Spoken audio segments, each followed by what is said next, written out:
Monday night football.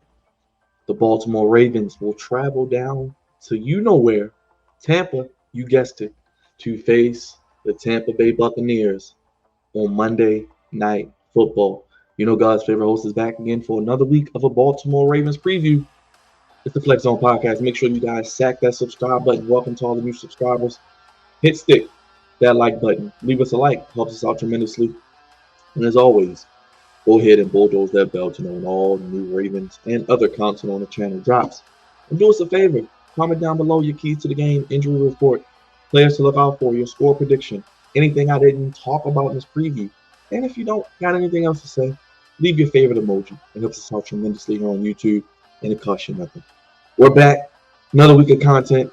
The Ravens are playing well, ladies and gentlemen. 4-2, looking to win their fifth straight game after an 0-2 start, facing a formidable Tampa Bay Buccaneers team. We're going to get into the preview here, as only we can on the Flex Zone Podcast, only place giving you your Ravens coverage. How you want it, when you need it. The Ravens, big time win this past week over the Washington Commanders, as we know, 30-23. Head down to Tampa on Monday night football. We got a Monday night football doubleheader, Ravens, Buccaneers. That is obviously the A game. And then the other half brother, the Chargers and the Cardinals, will face each other this coming Monday night on ESPN+. But if you look at the game here, it is a Ravens 4.5-point spread. They are favorite by 4.5 points. Oh, excuse me. It opened at 4.5. Now it's 3.5. So 4-point favorites are the Ravens. 49.5 is the total for the over-under. A lot of people are expecting a shootout. I'm not sure what it's going to be. I feel like this may be a game where it could be in the 20s, but I could see it also being in the 30s. And that's probably the case with a lot of Ravens games because they have the number one offense in the league. But they also have a defense that's given up a lot of points. And we've talked about it. We have complained about it. We have discussed it. We have come up with options that we think may help this team. But as you see, Lamar Jackson is doing his thing, 10 touchdowns, 2 interceptions. Shout out to Baker Mayfield, reviving his career. We noticed the matchup of the 2018 first-round quarterbacks. Baker Mayfield went number 1. Lamar Jackson went number 32, the last pick of the first round to the Baltimore Ravens. So big shout out to those two guys still getting it done. You got Sam Darnold still working out. Josh Allen, of course, is in there. So Jackson, 1,500 yards already through 6 games. So he's on pace for 4,000. 10 touchdowns, 2 interceptions. Baker, 1,489, actually has less yards than Lamar, 15 touchdowns, 5 interceptions. Derrick Henry going to be on pace for almost 2,000 yards, 119 carries, 704 yards, 8 touchdowns. Mr. Irving from the Buccaneers, he's doing this thing as well. So he's kind of taking Rashard White's position. Zay Flowers, 400 yards. Chris Godwin having a great year with 500 yards and 5 touchdowns as well. Big shout out to Mr. Irving, as he is a Calvert Hall graduate, Calvert Hall alumni, Baltimore native, Bucky Irving. So if you don't know who he is, yes, Bucky Irving out of Oregon. And he is doing his thing. He's doing his thing. And big shout out to him. Always good to see the local guys get it done. I believe he was, like I said, he went to Oregon. And he's now with the Buccaneers doing his thing. 328 yards already on the season. Now, before we get into the keys to the game, I do want to go over the injury report because we do have some injuries to discuss here. From the Buccaneers' perspective, it looks like they're going to be without Jamil Dean, one of their corners. He has been ruled out. And it looks like we're going to have, it looks like Vita Vea also did not practice as of today with a hamstring injury. And most importantly, also, Mike Evans is a game time decision as well with a hamstring injury. He really has only missed 9 games in 10 seasons, 8 of those due to injury or illness. Evans is the all-time leading scorer, tied for the league touchdowns with 5 receiving touchdowns as well. Graham Barton looks like he is going to play for the Buccaneers, first-round pick, their center. And second-round wide receiver Trey Palmer looks like he will be good to go in return. Jamil Dean, another hamstring injury. Hamstring injuries galore. He will be out. So rookie cornerback Tyreek Funderburk, he will step in as he did last week with second-year cornerback Josh Hayes. That right there lets me know the Ravens need to take advantage of this secondary. And we'll get to that with my keys as well.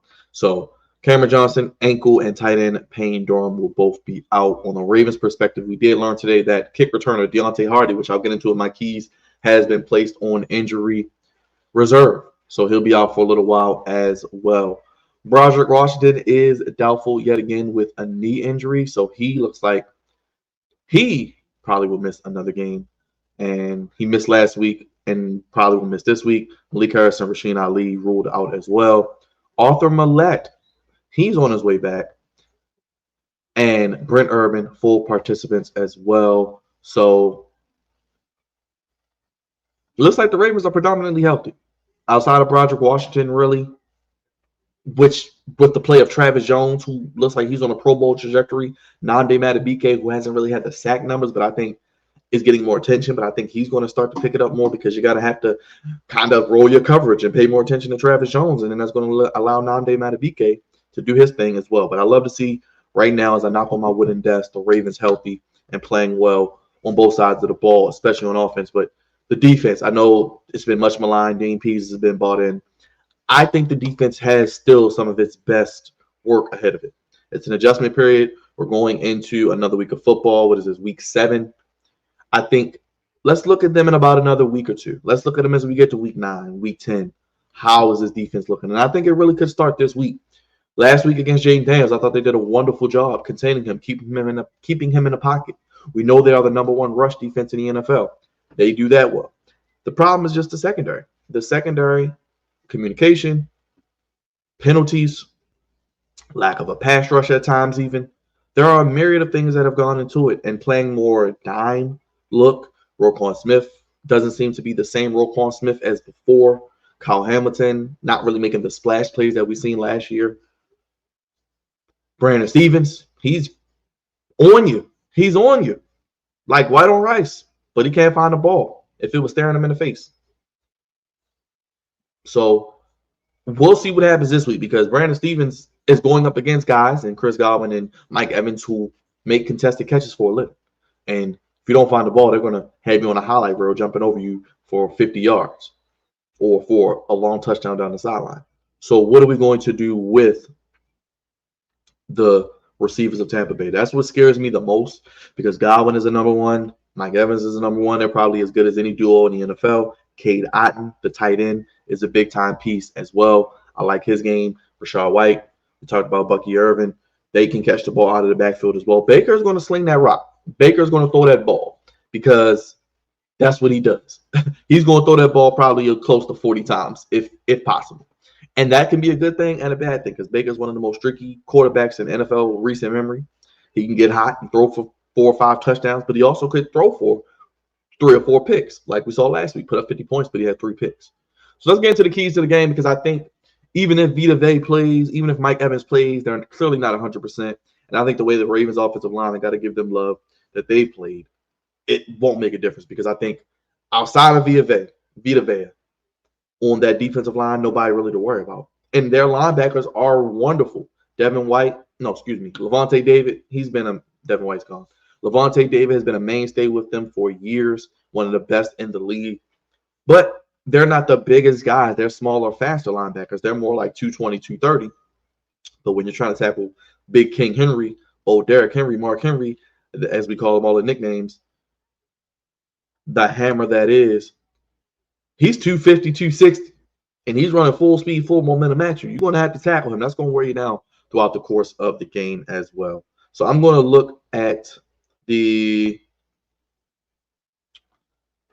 keys to the game. Let's get to it because we don't have a lot of keys because I think the Ravens do have the advantage. I think they are the better team on paper. And this was one of the games I was a little, I wouldn't say concerned about because I believe the Ravens are 5-0 in Tampa. And let's not forget Super Bowl in 2000, which they did win their first inaugural Super Bowl at the aforementioned Raymond James Stadium. So Tampa's always going to have a special place in Ravens fans' heart. I know a lot of Ravens fans are out there. Our social media producer, Roger, is out there. It's going to be a fun time in Tampa. The weather's going to be in the 70s. It's going to be beautiful. So ideal conditions for October football. But let's get to the keys to the game. Number 1 offensively, Lamar. We know he's working on MVP3, his 3rd MVP, potentially a back-to-back campaign as MVP. Lamar, just be yourself. You're throwing the ball well. You're running the ball well. You're not making really many mistakes. The interception last week, outside of that, this team probably would have put up 35 points against Washington. And he's doing it at will. He's telling, hey, you want to stack the box and take away the run? Cool, I'll sit it and throw it over your head. Hey, you want to drop back? I'll take off and run if I need to. Hey, you want to give a little bit of combo of both? I'm going to make adjustments at the line. I'm going to change to a running play, let Derrick Henry get you for 7 air yards. I'm going to hit Zay for a quick screen. I'm going to go down the field to Andrews, Likely, Bateman, Aguilar, Kolar, Justice Hill. He didn't really do nothing last week. So the weaponry of this offense is very, very, very, very beautiful to see because you got 4, 5, 6, 7 guys that can beat you, and he's spreading the ball around very, very well. So Lamar, just be Lamar. Don't do too much. Take what the defense gives you. Be the conductor. Orchestrate the offense. Make your layups, and I think we'll be fine. And I think with the corners of the Buccaneers being a second-year guy and a rookie, you got some opportunities. And the Ravens receivers are playing very confident right now.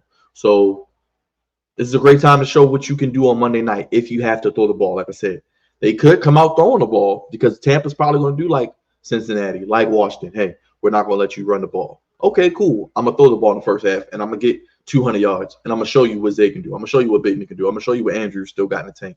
Oh, yeah, I got Likely still. I got Kolar. I got Justice Hill. I can still run it. So Lamar be Lamar.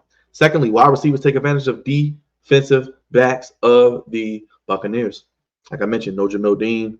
Their corners weren't already great. Were not great already.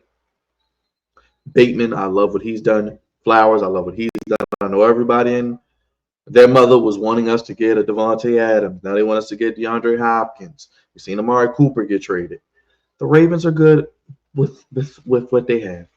They're playing confident. These guys have bought into the system. They're blocking. They're playing for one another. They have a chemistry with Lamar. They know the plays. They are running a smooth, flawless machine at the moment. They're doing it all. Like I said, they're catching, they're running, they're blocking. They're running smooth routes. I haven't seen really, knock on wood again, when was the last time you've seen a receiver drop the ball?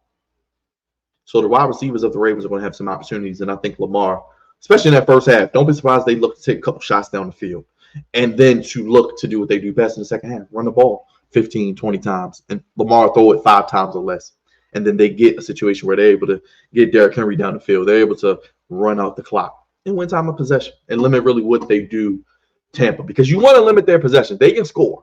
They can score in a heartbeat.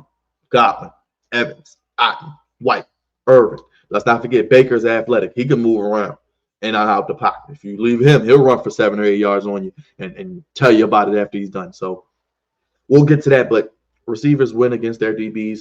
Thirdly, I think their best player on the back end outside of Vita Vea, talking about the secondary, and they got a good player at every level. Vita Vea, Levante David, and Antoine Winfield Jr., one of the best corners in the league. He's a ball hawk in every sense of the word, a wonderful player. And ever since he came into the league, he just has a nose for the football. And you got to know where he's at all times, Lamar, whether that's him up in coverage, spying you possibly. He may spy you. He may be running around following you. Him coming up into the box to maybe try to thwart Henry. Him maybe lining up on an Andrews. Him lining up on a Likely. Him maybe in coverage against somebody down the field. You got to know where 31 is at all times. He can do it all. He's like that. It reminds me kind of like a Troy Polamalu all over the field. He's a ball hawk. He can hit you. And he's just a playmaker. He's a playmaker. Like I said, they don't have much else in the back end, but he's that one guy. So if he's playing center field, that's fine, because that's going to allow you to have opportunities to run the ball. But I think they're going to see a lot of Antoine Winfield Jr. ending up around the box. So look for 31. Next, get Derrick Henry to the second level. I talked about their linebackers. They're wonderful. Levante David, can't say enough good things about him, but he's a smaller linebacker compared to trying to tackle Derrick Henry. He's 230 pounds. Yeah, they're smaller, faster guys, but through the course of a game, 4 quarters, 60 minutes, when you run that rock and they have to come up and tackle him, it might look good in the first quarter, like we saw last week. It might look good going into the half. Oh, you're stopping them. They only got 30-something yards rushing, but you're going to have to do it again and again and again and again in the third and fourth quarters, and that's where they wear you down. So if Henry can continue to get to that second level, make those corners, those DBs that we talked about, those rookies, make 31 Winfield Jr., make David and those guys have to tackle him throughout the game, they're going to feel it. And eventually Henry's going to bust one through the middle for 15. He's going to bust one on the outside for 25, 30. So that's what Henry does. He wears you down. He does his best work as the game goes on. And he's that battering ram that we love. Lastly, score at least 30 points. You've been the number one offense. You've been scoring over 30 points. I think if you can get to around 30 points, you're going to be in your sweet spot. And I think you're going to be able to win this game. I really think the Ravens should be able to win by the spread of 4 to 5 points. But we'll see. Let's get to the defense real quick. Take advantage of Baker Ball. We love Baker Ball because Baker's going to make some throws. He's going to get hot. And he's going to throw it in your face of how well he's playing. He's going to run around and do some amazing things, but he's a gunslinger. And the more he throws it, over 30, 35 times, 40 times, we love that because what is that going to mean for us? More opportunities for the Ravens defense. Listen out. Make your plays. He's going to give you a couple opportunities to make some interceptions. Just catch the ball. Just catch the football. Find the ball. Catch the ball. I hope this week in practice they've just been ready to catch the ball because he throws a fastball. He's going to throw it 95, but you got to be ready to get your hands up. And catch the ball. And as the defensive lineman, get your hands up. Let's slot some passes down. He's a smaller quarterback. Get your hands up, Travis Jones. Get your hands up, Matabike, Brent Urban, Van Noy, Oweh. I'd love to see the defensive line and the front seven get some pressure this game. Maybe get 3 or 4 sacks. Next, tackle well. Baker's not going to hold the ball on. They get the ball out quick. They love those crossing routes and quick slants and quick developing plays. Make them hold the ball and tackle well. They get 5 or 6 yards, cool. Don't let them get a 5 and 6 yard pass and turn into a 15, 20 yard gain. And that runs into my next key, which is no big plays. Anything that's a big play is constituted as 20 yards or more. I usually look at the 30 yard or more because I'm like, well, you can complete one pass for 20 yards. And that's a quote unquote big play. But no big plays. When they catch the ball short, 7, 8 yards, tackle them. When they get these short screens and they get the ball out quick, just tackle them. And no big plays. Next, set the edge well. They're going to run the ball. They can run the ball. I think they are still 8th in the run. So they don't just throw it. That's why you kind of want to make them one-dimensional. Irving, White, they can get outside. They're fast guys. Set the edge. Please set the edge. I would like to see more Yannick Ngakoue this game, especially rushing the passer, but set the edge. Well, don't let them get to the second level. You did a good job last week against the Commanders. I can see more of that this week, but I think their running back's a little bit better. No Brian Robinson last week did help also. Lastly, no communication errors. You gotta communicate. Communication is key. Let's just make sure that we're not having any guys running free down the sideline, any of these receivers, any of these weapons. We're not having a situation where guys are looking at each other like, oh, is that your cover or my cover? Let's not have stupid penalties. Nate Wiggins, let's not put our hands on everybody. Let's be smart. No communication issues. Know your job. Do your job and do it well. Special teams, I mentioned about the Deontay Hardy injury. He hasn't really done much in the return game. I want to see more Tylan Wallace. He made a couple plays in that Bengals game, catching the ball. Let's see what he can do in the return game. Wallace work. That's my key. I think Justin Tucker is good. He's got the confidence back. Stout is solid. Let's see what Wallace can do. Can Tylan Wallace maybe give us a spark in the return game? Maybe not the kick game because that's just a trash new change, but it looks like they're going to keep it because it's so healthy and helping out everyone with injuries. So you still got the punt returns, though. I say that every week. Maybe get a 15, 20-yard punt return. Take us from our own side of the field up near midfield or past midfield. Tylan Wallace, you got the speed to do it. Let's see, man. Let's put up a shut-up time for you as well. So my keys, let's go real quick to go over those. Lamar be Lamar on offense. Wide receivers take advantage of DBs. Always know where Antoine Winfield Jr. is. Get Derrick Henry to the second level and score at least 30 points. Defensively, take advantage of Baker Ball. Tackle well. No big plays. Set the edge well. No communication errors as well. And special teams, Wallace work. I do think that this game is the Ravens to win. The Bucs are a little beat up. I do think Evans and Vita Vea do play just because they get that extra day. So they have not to play tomorrow. They get to play on Monday. So we'll see how they feel. And it's a night game on Monday at that.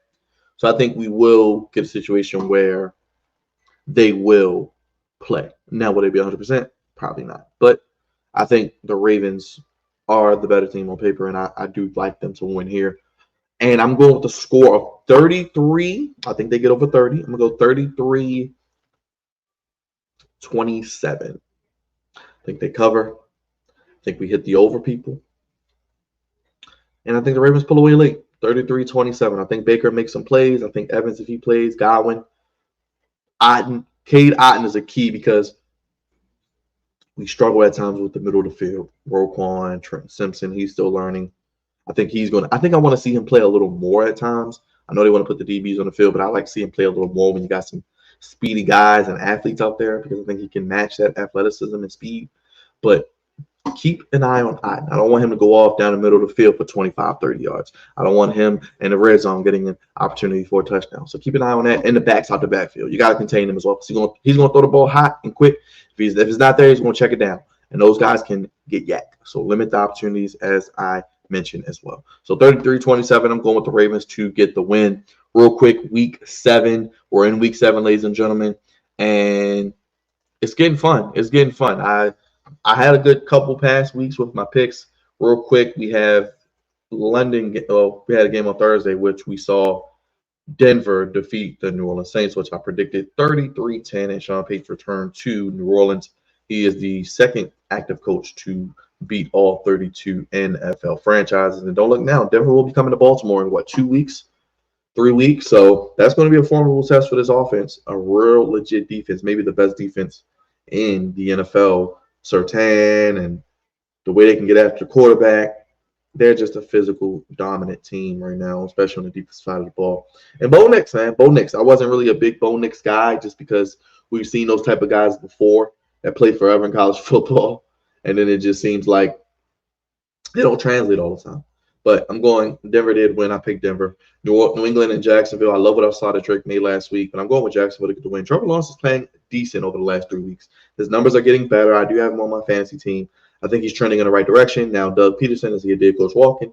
Yes. If they lose this game, does he have to probably stay in London and swim back across the Atlantic? Probably. But it's the cons. And if you know anything about what we do here on the Flex Zone, we are critical of the cons because Tony Khan has been a little delusional lately booking AEW. Not even a little, but a lot of delusional. Seattle and Atlanta, that's a big-time matchup. I think Atlanta gets the win again. Mike McDonald's team will lose 4 in a row. I think Buffalo beats Tennessee. Look for Mark Cooper to get a touchdown in his first game. Cincinnati and Cleveland. Cleveland always plays Cincinnati well, but I still like the Bengals. They got a heartbeat, and they'll be back here in Baltimore in a couple weeks on Thursday, so they're scary. Houston and Green Bay, that's one of the best games of the day. 2 good young quarterbacks, C.J. Stroud, Jordan Love. I'm going with Love. We love Love on the Flex Zone. I think they get the win over Houston, but Houston's formidable. As we know, the Ravens will see them on Christmas Day. Colts, Anthony Richardson's back. I think they beat the Dolphins. I think they do enough. It's probably going to be an ugly game, a close game. I think they do enough. Detroit goes to Minnesota. Minnesota keeps winning. I pick against them every week, and they win. I'm going to keep picking against them because I'm still not a believer. I think Sam Darnold will eventually turn back into Sam Darnold. It will be midnight, and I think that Minnesota loses, but they could win. Shout out to Robert Flores and that defense. And Justin Jefferson, Jordan Addison, they got some weapons. And TJ Hawkinson isn't even playing as well. Eagles will beat the Giants. Malik Neighbors should be back. This should be a fun game. NFC East bloodbath. But it'll be a black and blue game. I think the Eagles squeak it out. 3-point spread is about right. The Rams are going to get Cooper Kupp back. I could see them beating the Raiders. The Raiders are just probably in, I don't want to say rebuild or tank mode, but do they trade Max Crosby? I think Shedeur Sanders will be their quarterback next year. We'll see. Washington gets Carolina at 4 o'clock. Jaden Daniels will continue what he does. 9.5 is a little steep, but I think the Commanders have to win this game. You lost last week. You see that you're quite not at the level of the Ravens or the top-tier teams, but you're not far off. And I would love to see them maybe make a move at the trade deadline. Maybe go get Jaden Daniels another weapon, or maybe they go get a corner or somebody on defense to help them because I think they are a playoff team, and I think with their schedule, they can win this game this week, bounce back. That will tell me a lot about them. Kansas City and San Francisco. This is San Francisco Super Bowl. I think San Francisco needs to win. They haven't beaten Kansas City in the Patrick Mahomes era. They were showing all the highlights. 2018, the 2 Super Bowls, the games in the regular season. The 49ers got to win this game. I think we need a big day from Brock Purdy in this receiving core, and I think the defense has to limit Kansas City. You can't make mistakes and beat yourself. You gotta punch them in the mouth. You got to be the more physical team and win the line of scrimmage, which I think they will do. I think they win a close one. That'll be the game of the week, so we'll get to watch that because no Ravens. I love sitting back on a Sunday, just watching the game as a fan, not really having to analyze and be overcritical. Steelers and Jets. I know everyone's on the Jets. I know they got Devontae. I know Russ is going to start for the Steelers, but the Steelers are the cockroaches for a reason. They just find a way to win. They find a way to survive. I think Russell Wilson will survive this game. I think they win. Maybe this is like a last-second Russell Wilson drive leading to a Boswell field goal. Devontae Adams may have 15, 16 catches. 150 yards, 2 touchdowns. I think Aaron Rodgers is going to force feed him the ball, but I think the Steelers squeak it out. This could be like a 23-21, 23-24 type game. We'll see, but I'm going with Steelers, man. They're tough. The Ravens got to see them as well. I'm going with the Ravens, as I mentioned, 33-27 over Tampa. And I'm going with the Los Angeles Chargers to beat the Arizona Cardinals on Monday night on ESPN Plus. But God's favorite hopes here. We got Chicago and Dallas on the bye. Boy, does Dallas need a bye after last week. That ass whipping they took. And big shout out to Chicago. I was big on Caleb Williams. I was big on that team, that defense, the weapons they added to put around that young quarterback. I don't know what the coach is, but they're surviving. I think they're a playoff team. And that NFC North is going to be fun to watch as well. Quick programming note: after the game on Monday, we're probably going to try to still attempt to give you a post game show, but I plan on being live for the game, watching it live with you, giving you live play by play, live reactions, live recap, and discussion. Monday night around 8:15, 8:20, we'll go live for the Monday night football game between Ravens and Buccaneers, and we will talk about it. We got an NBA preview coming up on this week as the season starts Tuesday. I'll be probably giving you some win totals and what teams make the Eastern, what teams make the Western playoffs in each conference. That's probably what I'll do. And we'll go over that, give you my 10 teams in each conference. I think Boston's the team to beat. We'll get into that as well. I got more content, Maryland content on this channel, Maryland basketball, wrestling content, everything here on the Flex On Podcast. Only place giving you your Ravens covered. How you want it, when you need it. We the ones. Go up your ones and acknowledge us. Make sure you stack that subscribe button, hit that like button. Bulldoze that bell, sign up down below. Let me know your thoughts. Leave your favorite emoji if you have nothing to say. Keys, prediction, score.